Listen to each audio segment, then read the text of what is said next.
Thank you, thank you. Thank you very much. Thank you. It's delightful to be here today. It's great to see a large crowd out, and my wife and I are very pleased to be here, but we're also pleased that our son Rand is in town. He was here last night. We'll see him again tonight. So we're very much engaged in our activities. But it is good to be back with so many of you that we know and have been supporters, and visiting with the Birch Society. I've been associated with and involved in working with the Birch Society for a long time. And the main reason is not exactly political, because there's more to politics than just politics. To me, what really counts is education, and the Birch Society, over these many years, that has been their emphasis, to teach people what the Constitution is and teach history. And I think when people understand the importance of sound economics and our history and civil liberties and a sound foreign policy, that then is reflected in the politicians in Washington. I've never given the politicians a whole lot of credit. I don't think the politicians will get us out of this mess. It will be people like you and the education of the people and an understanding that then will put pressure on the members of Congress and for them to reflect on this. Now, a lot of times what happens, though, especially in a free society that becomes very prosperous, the people become complacent. They think of their prosperity, they concentrate on this, why sweat it? And they don't worry about the principles of free markets and sound money. But today, things are shifting.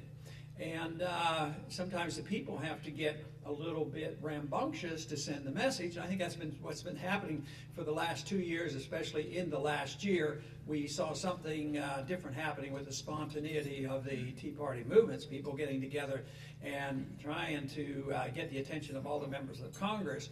And that has been happening. Now, it is very nice when people compliment me about being a somewhat different type of politician. A lot of times people come up and they want to pay me a compliment, and they say, you're the best congressman up in Washington. And I really don't know what to say. And I say, well, when you consider the competition, what kind of a big deal is that? Consider the competition. But most of the members of Congress are very decent people. Sometimes I guess you won't believe that. And even people on the other side of the aisle, they can be very decent people. You say, how can it be? Look at what they do to the Constitution. They're out there shredding it on a daily basis, and they don't vote like you do, so they can't be, these decent people that you argue for. But it is true that some of them really don't care about the Constitution, and they really don't like to be restrained by the Constitution, and they forget the fact that the Constitution was never written to restrain us. It was written to restrain our government. Yeah.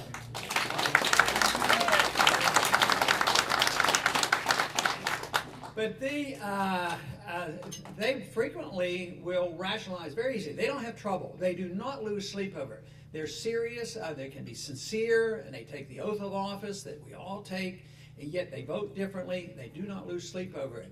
And it's back to education for most of them. They have been taught that it is okay, that you don't want to be held overly rigid.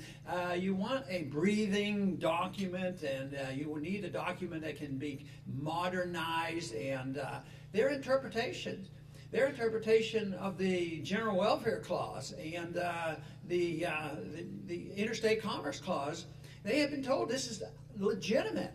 And they don't see any problem with that because it's been ingrained in them. It's been ingrained in our political system, our educational system, so they have no problems. So it's back to people getting a better education, and I think that is what's happening. The Birch Society has helped for a long time trying to emphasize the importance of the Constitution. And it to me is sort of sad about what happens in our public schools. Not every public school and not with every teacher. We have several public school teachers in our family and all this, but it's discouraging to me when a teacher who decides they want to do a little bit of teaching on the Constitution, they can't find a copy in the school. They'll come to my office and they'll say, can you find some copies of the Constitution for us so I can pass it on to the kids? And we literally, of course, have passed out tens of thousands of copies of that. When the young people come to my office, which is frequent, more so now than years ago, but they come. Used to be the parents drag the teenagers to the office. Today, the teenagers' job to drive the parents to the office. And they're waking up, and I will always hand them a copy of the Constitution, and I'll sign it. And I'll say, I want you to read this. It's your age group's going to make the difference. I said, I'm going to give this to you because I know you'll read it. And I can't get anybody to read it around this place. So, no, they don't pay a whole lot of attention to the rule of law. And we're suffering from the consequences. We have a lot of problems. We have foreign policy problems. We have a really mixed understanding of what civil liberties are. How can you never regulate the internet, and yet bad stuff turns up on the internet?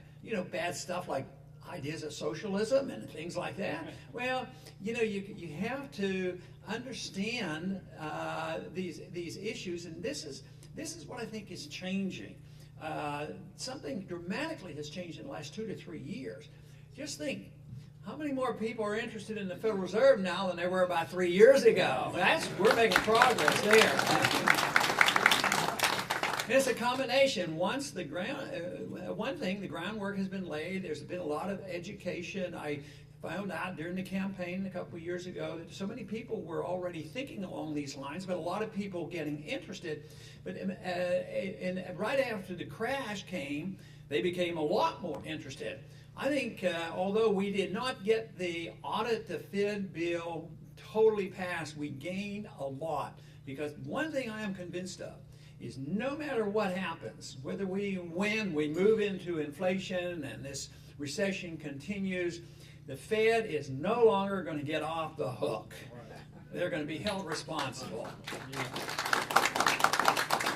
Up until now, they have escaped any criticism. They have always been given the credit for the booms, and then when there was a bust that they caused, they got credit for getting us out of the recession.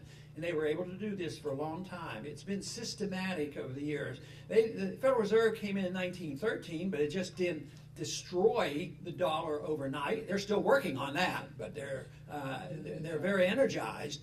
But it took 1913, and then it took 1971, the closing of the gold window, and all the subsequent recessions. And the Fed has always said, well, we'll get you out of it, spend more money, borrow more money, print more money. Recession would go down, and things would come back again until about 10 years ago.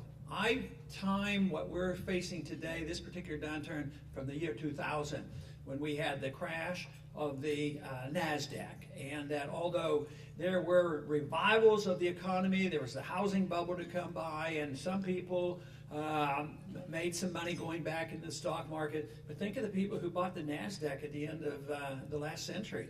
I mean, they're still suffering, and they're still not in the trading business and making money. So real jobs have disappeared from this country, real wages, and of course in 2008, when the financial housing bubble finally collapsed and all the derivatives market, we live in truly a new era. In the past, the economists like Greenspan and Bernanke would say, oh yeah, we do live in this new economic era, like we'll take care of you forever, and we have the tools to always prevent deflation, and we can always get us out of this predicament. And the story that we're seeing today is that they're blowing smoke. They aren't able to do it. The American people are realizing it, and they're getting worried. Some are getting scared what's happening.